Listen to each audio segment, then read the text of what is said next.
Hi everyone. Hello. Welcome.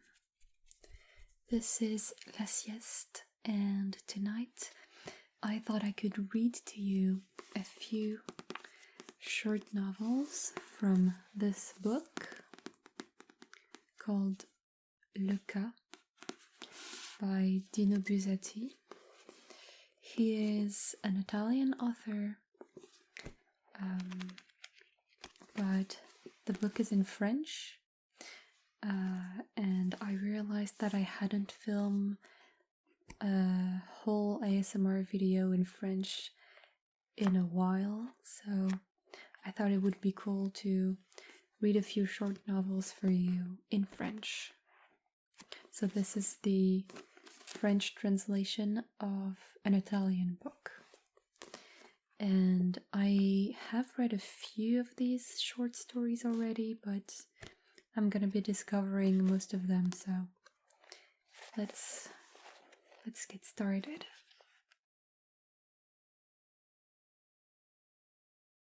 Les dépassements. J'étais sur le balcon à côté de ma mère et je regardais passer les gens. Comme ils sont étranges, les gens dans la rue, quand ils ne s'aperçoivent pas qu'on les observe. J'avais mangé, fumé, travaillé, fait tout mon devoir. J'étais encore bien jeune, et c'est pourquoi maman me permettait de rester sur le balcon à observer les hommes, les femmes, les jeunes filles. Surtout les hommes, bien sûr, parce que j'étais un jeune garçon sérieux, entièrement consacré à mes études. À un certain moment, maman me dit « Celui-là, est-ce que ce n'est pas Batraci ?» Je regardais. C'était bien Batraci, qui passait en dessous dans une voiture automobile à 4 roues pneumatiques, immatriculée M1201. Je vous dis cela afin que vous puissiez vous faire une idée de mon âge très avancé. L'âge seulement, entendons-nous, pour le reste, vous pensez. Je dis « C'est bien lui. » Ma mère.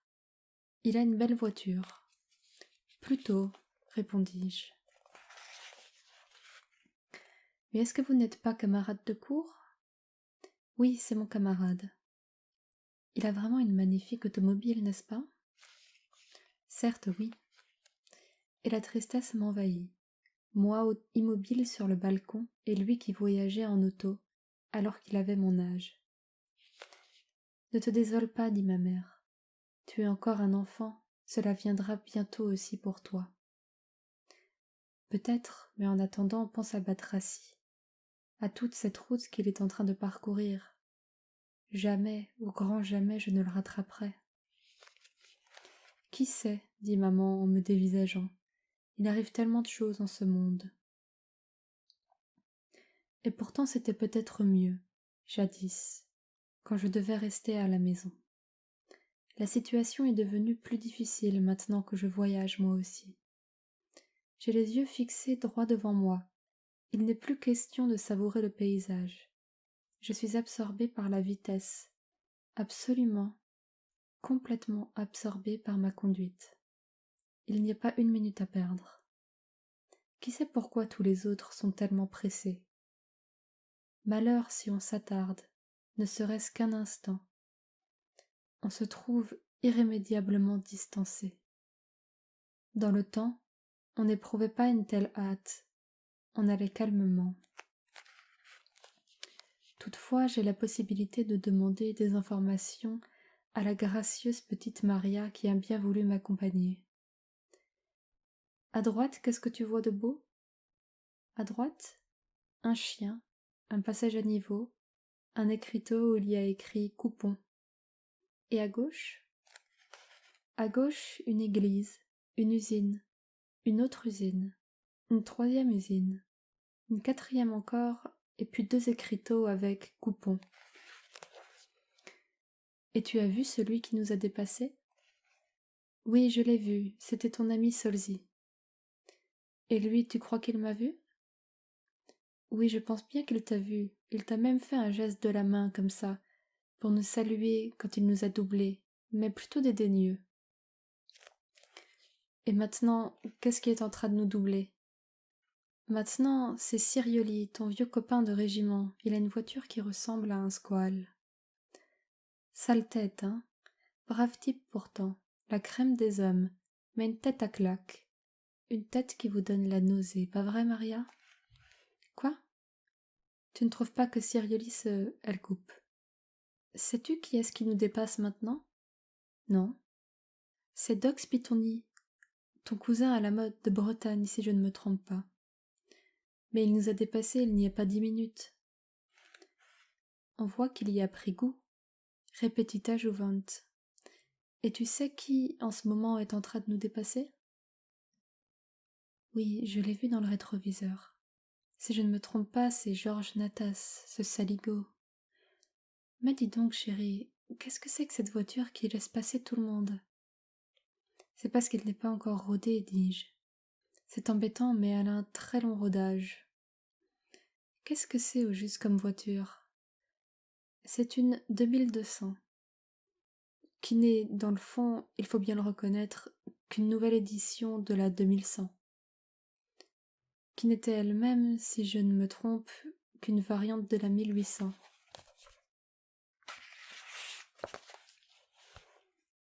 Exact. Et il est intéressant de noter que la 1800 dérivait, avec de légères modifications, de la 1500, héritière directe de la glorieuse 1400. Précisément. Mais dans le fond, il n'y a pas grande différence entre la 1400 et la 1300. On pourrait même dire qu'elles ne sont toutes les deux qu'un développement logique de la 1100. Et comme la 1100 était la sœur cadette de la 750... Tiens, ça je l'ignorais. Ce que je savais par contre, c'est que la 750 et la 600 étaient pratiquement la même chose. Eh, si tu crois qu'il y avait une différence entre la 600 et la 500...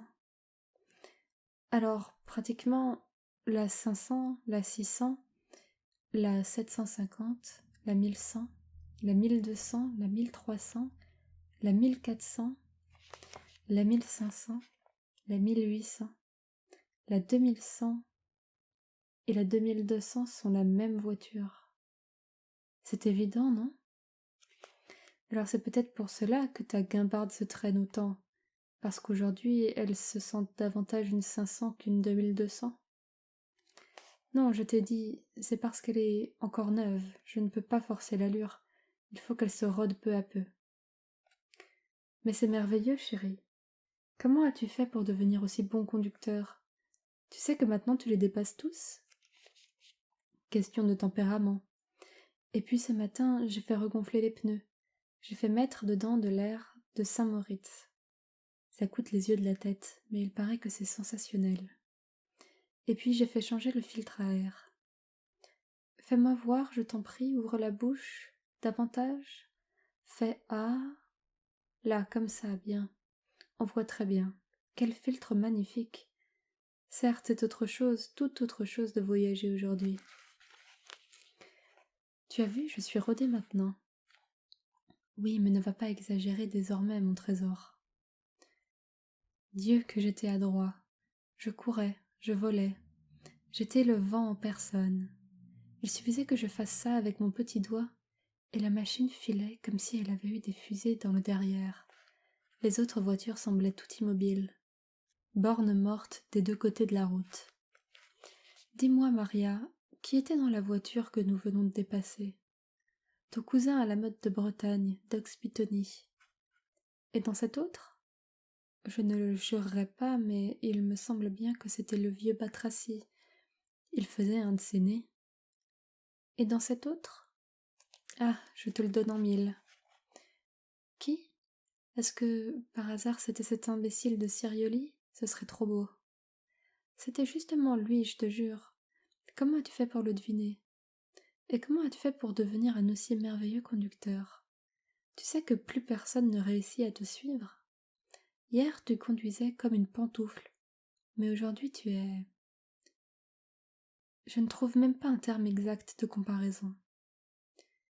Je ne pourrais pas t'expliquer, Maria. C'est arrivé comme ça, subitement. Je n'ai pas compris pourquoi ni comment. Maintenant tu es vraiment remarquable. Oui, Maria. Maintenant, je sens que je suis vraiment étourdissant, et c'est une sensation délicieuse. Mais dis-moi, qui se trouvait donc dans la continentale que nous avons dépassée en coup de vent il y a quelques instants? Tu sais qui c'était? Marcello Mastroianni. Et dans cette autre? Je ne voudrais pas me tromper, mais il me semble que c'était l'honorable Fanfani en personne. Et dans cette Rolls? Ah, cette fois, j'ai très bien vu. C'était Sa Majesté la Reine d'Angleterre avec ses enfants. Regarde donc maintenant cette espèce de bus centaure. Je serais curieux de savoir. Tu as vu? Impossible. Les rideaux étaient baissés, mais sur la portière il y avait comme un écusson, avec 2 clés. Excuse-moi, trésor, mais était-ce nécessaire que tu te fasses faire une semblable réparation? Est-ce que je sais? Je suis allée, comme chaque année, pour une visite de contrôle, et puis le type m'a dit tout à trac. Vous savez, monsieur, il me semble entendre un bruit suspect là-dedans. Et moi je lui demande quel bruit, et il me répond un bruit qui ne me plaît pas, mais je ne peux pas vous dire encore d'où ça vient. Il se peut que ce ne soit rien, une bêtise, mais ça pourrait aussi être quelque chose de sérieux. Est-ce que je sais, moi? Par exemple, un cylindre qui flanche. Mais pour pouvoir le dire avec certitude, il faut naturellement ouvrir. Et pour ouvrir, c'est à vous de décider, monsieur, car ce n'est plus un travail de 10 minutes, et puis il y a la question des responsabilités. Et ainsi de suite. Et moi, comme l'homme me paraissait bien connaître son affaire, je lui ai dit que oui, qu'il ouvre. Et moins d'une demi-heure après, ah, Maria, j'aurais voulu que tu voies le tableau. Tous les écrous et les ressorts éparpillés autour. Et je pensais qu'ils n'arriveraient jamais à les remettre à leur place comme avant. Qu'il faudrait au moins des années de travail. Mais en 2 jours, au contraire, tu as vu, non? Ça valait la peine. Tu entends comme ça tourne rond maintenant et quelle reprise. Elle est comme neuve. Moi, tu sais, je pense que moins on se laisse toucher, moins on se fait ouvrir, moins on se fait tripoter, et mieux ça vaut. Mais tu ne sens donc pas ce sprint qu'elle a maintenant, ces reprises? Comme lorsqu'elle était neuve, nous les dépassons encore tous. Tiens, par exemple, qui était dans cet immense paquebot jaune que nous venons de dépasser? C'était la famille Kennedy au grand complet qui partait un week-end. Ah, tu vois, tu dois bien reconnaître, Maria, que la réparation était nécessaire, et que maintenant je file plus vite qu'avant. Oui, mais... Mais quoi? Je ne sais pas, chérie. Il me semble voir là-bas, à l'horizon, une voiture qui avance lentement. Ça fait un moment que je l'observe. Parfois il semble qu'elle perde du terrain, mais en réalité, peu à peu, elle nous rattrape. Qu'est-ce que c'est comme voiture? Tantôt on dirait que c'est une grosse voiture, tantôt on dirait une simple voiture de tourisme. Mais elle continue à gagner du terrain. Ce serait un peu fort qu'elle nous dépasse, dis-moi, mon chou. Cela fait combien d'années que personne ne t'a dépassé? Je ne saurais pas te dire exactement, mais ça doit faire 30 ans environ. Eh bien, tu peux t'estimer heureux. Heureux, heureux. N'empêche qu'à présent il y a un salopard qui sous peu va me dépasser. Maria, tu ne peux pas voir par hasard quelle voiture c'est? Hein, tu ne réussis pas à voir? Si, si, attends. Si. Oh, maintenant je le reconnais très bien. C'est le commandeur Horloge.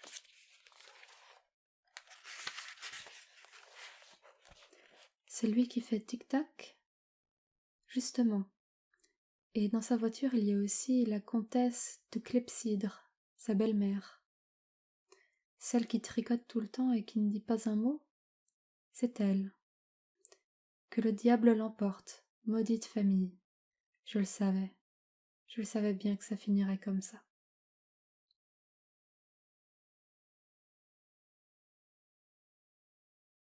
Ubiquité. Je me tâte encore pour savoir si j'en parlerai ou non à mon directeur. Il vient de m'arriver une aventure fantastique et terrible. Ce n'est pas que je n'ai pas confiance en mon directeur. Nous nous connaissons depuis tant d'années. Je sais qu'il m'aime bien. Il ne me ferait jamais une méchanceté. Loin de lui l'idée de désirer ma perte.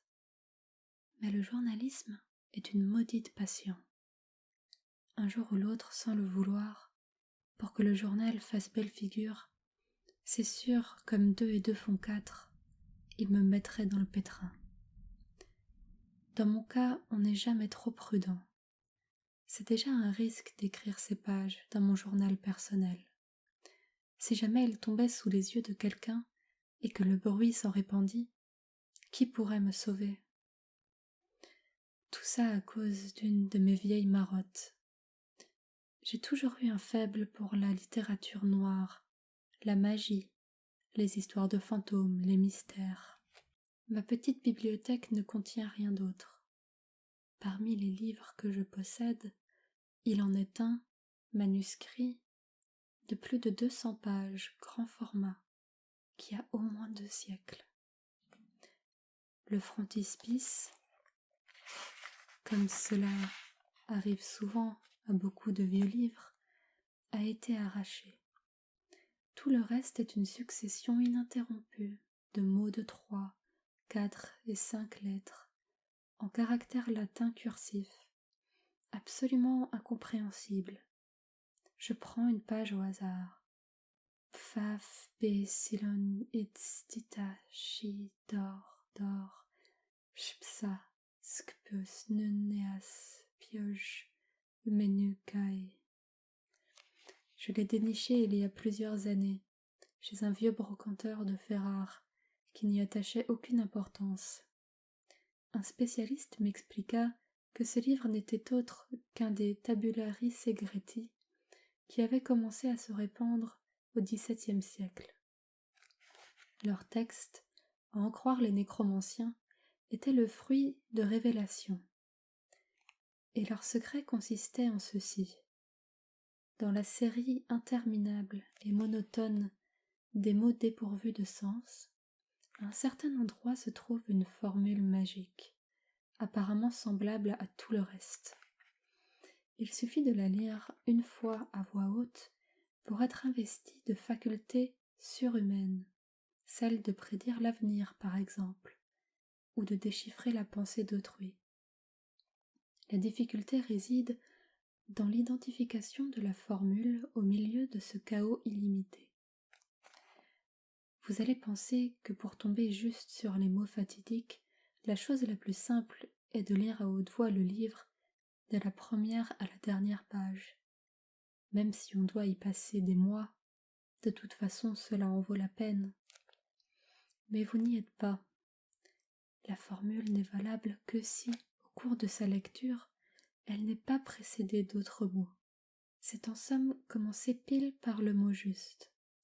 C'est aussi difficile que de découvrir une aiguille dans une meule de foin, étant donné les dimensions du texte.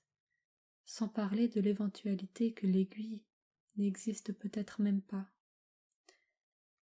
Sur 100 tabulaires secrets, me dit l'expert, il y en a au moins 99 en circulation qui sont des faux.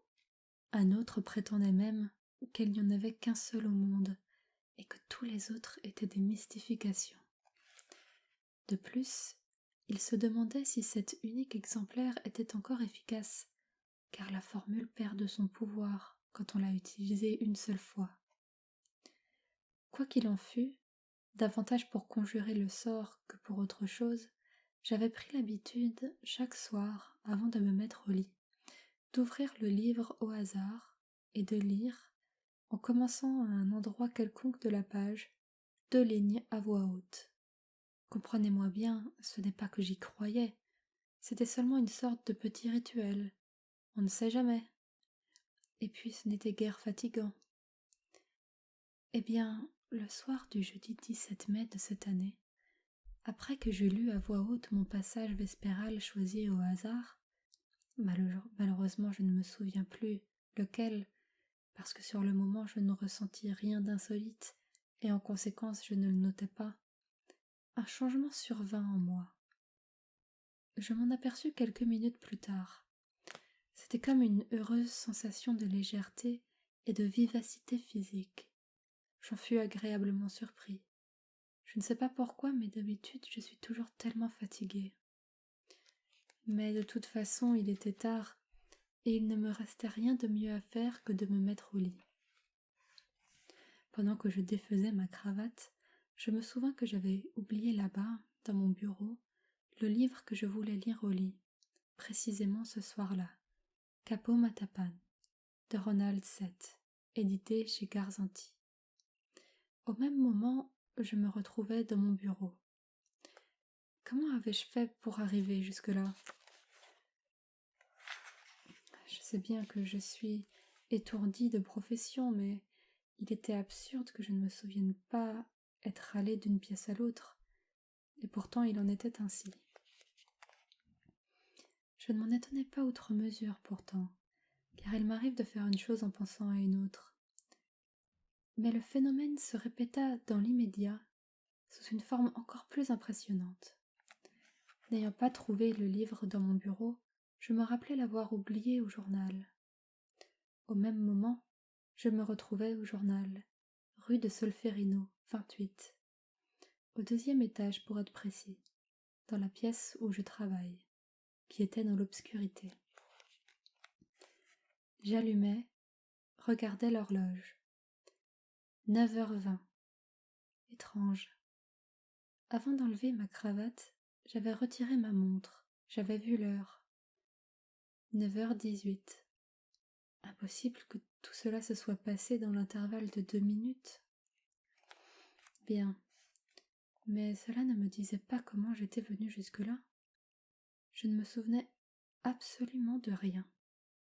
Je ne me rappelais pas être sortie de chez moi, je ne me rappelais pas avoir pris la voiture, je ne me rappelais pas le chemin suivi, je ne me rappelais pas être entrée au journal.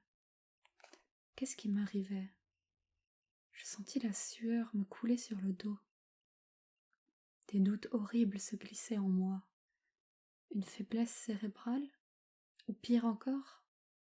J'avais entendu parler de tumeurs au cerveau qui se révélaient par des symptômes de ce genre.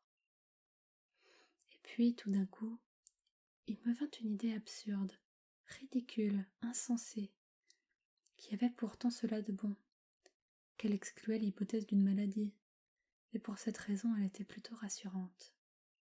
De plus, elle expliquait point par point ce qui m'était arrivé. Voici l'idée. Et si je m'étais transportée instantanément de chez moi au journal, par un phénomène surnaturel ? Et si ce soir j'étais tombée sur la formule magique et que j'eusse acquis le don légendaire de l'ubiquité ? C'était une hypothèse puérile, une idiotie.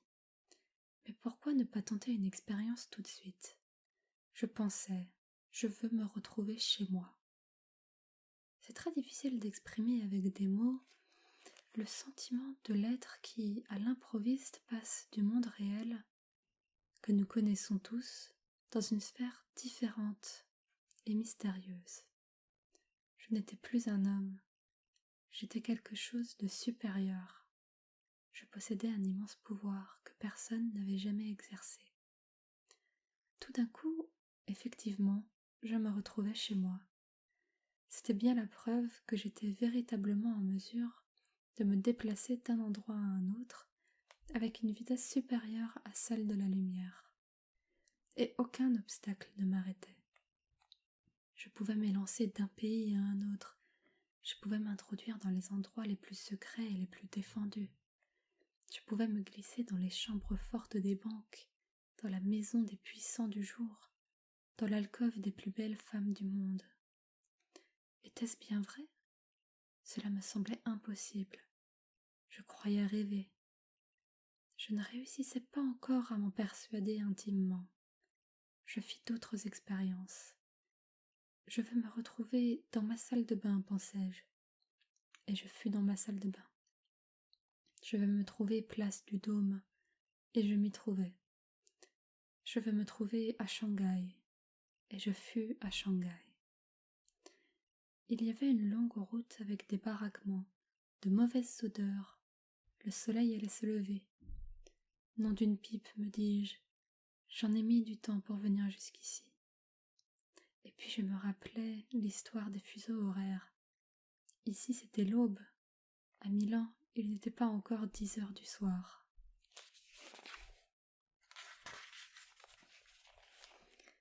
Je vis dans la rue un fourmillement d'hommes et de femmes qui se hâtaient dans la même direction.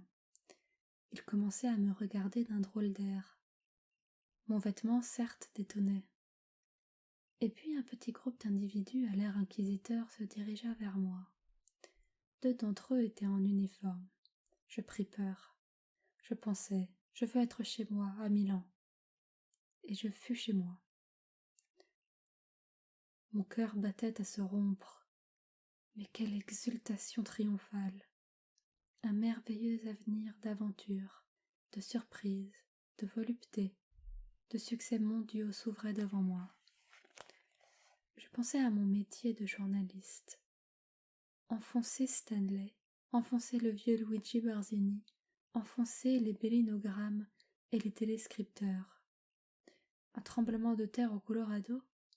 J'étais immédiatement sur place, de l'autre côté des cordons de la police, avec mon appareil photo. 10 minutes après, je suis dans la salle de rédaction à écrire mon article. Une crise au Kremlin? Tac. Je m'embusque derrière un meuble avec mon magnétophone, enregistrant la colère de Brejnev. Une scène de ménage chez Liz Taylor? Y penser suffit, et me voilà dans sa chambre à coucher, derrière un rideau, avec mon appareil enregistreur. Comparé au Courrier, même le New York Times aurait fait figure de canard. Je pensais aussi à la richesse. Oui, je pouvais entrer dans les banques, dans les boutiques des bijoutiers, dans les dépôts souterrains de Fort Knox. Je pouvais emmener avec moi des milliards et des milliards. Mais je ne m'attardais pas à cette pensée. À quoi bon des milliards? Pourquoi aurais-je dû voler? Mon journal me fait un pont d'or. Mes pièces de théâtre me rapportent à elles seules chaque année des dizaines de millions. Et ma peinture? Rien qu'avec mes tableaux je peux vivre en grand seigneur. L'amour plutôt, la luxure. Aucune femme ne pourrait plus m'échapper, si méprisante fût-elle. Tiens, pourquoi ne pas en faire l'expérience immédiatement? Je pensais, je veux me retrouver au lit avec A.S. Je ne révèle pas le nom car après tout je suis un gentilhomme. Et je m'y trouvais, parole d'honneur. Elle dormait toute seule. La chambre était dans l'obscurité, la lueur de quelques becs de gaz filtrait par les fentes des volets. C'est alors que je me rendis compte que j'étais toujours habillée en pied de cap, avec mes chaussures et tout, dans le lit d'une belle dame avec des chaussures, et je mesurais la folie que j'étais en train de commettre. À ce moment-là, l'adorable créature se tourna dans son sommeil et me heurta. Elle se réveilla, aperçut quelque chose et poussa un hurlement terrible. Je pensais, en vitesse à la maison. Là, dans le calme des murs domestiques, je pris conscience finalement du terrible danger que je courais. Malheur si on avait appris qu'il existait un homme doué de mes prodigieuses facultés. Vous imaginez-vous la terreur des chefs d'État, des puissants, des généraux? Savoir que d'une minute à l'autre, je pouvais leur tomber sur le dos avec un poignard et qu'il n'y avait aucune défense possible. Ma vie n'aurait pas valu un centime. Eh bien, 12 jours ont passé et je n'ai pas répété l'expérience. Je continue mon habituelle vie laborieuse, mais j'ai perdu la paix de l'âme. Une pensée me tourmente. Serais-je capable de résister à la tentation d'exploiter mon pouvoir secret? Ne me ferais-je pas voir çà et là dans le monde? Ne finirais-je pas par me trahir? Même la perspective des femmes, quand j'y pense, devient vraisemblable. En admettant que celle-ci, celle-là me voient apparaître devant elles, tandis qu'elles sont au lit ou dans leur bain, pourquoi devraient-elles me tomber dans les bras? Elles pourraient très bien pousser les hauts cris, appeler au secours, faire un scandale et il ne me resterait plus qu'à décamper en vitesse. Quant au succès journalistique, il serait fatalement de courte durée. Après les premières performances à sensation, la panique se répandrait, on ferait des enquêtes, Mon apparition en n'importe quel point du globe serait immédiatement signalée. On finirait par m'identifier. Et alors, adieu Dino Buzzati. Une balle dans la nuque, une petite dose de cyanure, et on n'en entendrait plus parler. Maintenant je me dis, d'accord, c'est très beau l'attachement au journal, l'amour du métier, le désir de réussir. Mais si j'y laisse ma peau, si j'en parlais au directeur, je le sais, il m'utiliserait avec une extrême discrétion, de façon à ne pas attirer l'attention. Mais vous savez ce que c'est, aujourd'hui un doigt, demain le bras. Si un jour, pour le bien du journal, il me demandait un travail difficile, pourrais-je être assez lâche pour me dérober? Je finirais par faire la navette entre Cap Canaveral, Oran, Moscou, Pékin et Buckingham Palace. Et à la fin, vous me prendrez sur le fait. Non, quand le pouvoir est excessif, comme dans mon cas, il finit par se réduire à zéro. L'utiliser est excessivement risqué. Ainsi donc, je possède un trésor immense, mais hélas, je ne peux en dépenser un centime, à moins que je ne désire mourir. Ce qui fait que je resterai tranquille, je ne dérangerai personne. Je ne veillerai pas les belles dans leur sommeil, je n'espionnerai pas les grands de ce monde. Je ne fouinerai dans aucune maison, je ferai semblant de rien. Pardonnez-moi, monsieur le directeur, mais je préfère ne pas me risquer.